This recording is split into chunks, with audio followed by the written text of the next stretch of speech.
Number three, the path of least resistance is often the most crowded. This comes from another conversation we had in the Creator Alchemy Lab. Somebody said, I've tried to build a lifestyle business, but I haven't seen much traction, and now I'm starting to doubt my ability to succeed. Well, here's the deal.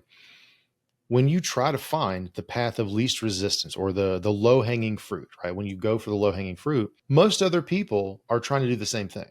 They're trying to find the lazy way. They're trying to find the shortest distance. They're trying to say, well, how little effort can I put into this? And that's usually the wrong question.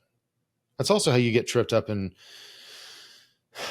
buying all these courses and shit that say like, oh, you can, build this $1 million business working 2 hours a day or 3 hours a week or some stupid shit. Not true. They're preying on your laziness. Instead, what I've kind of learned is I would much rather try to choose what is a craft I want to develop. So if I want to develop the craft of being a better storyteller, if I want to develop the craft of being a better writer, rather than saying, what is the least amount of effort I can put into writing, say, what kind of writer do I want to become? What type of writing do I want to create?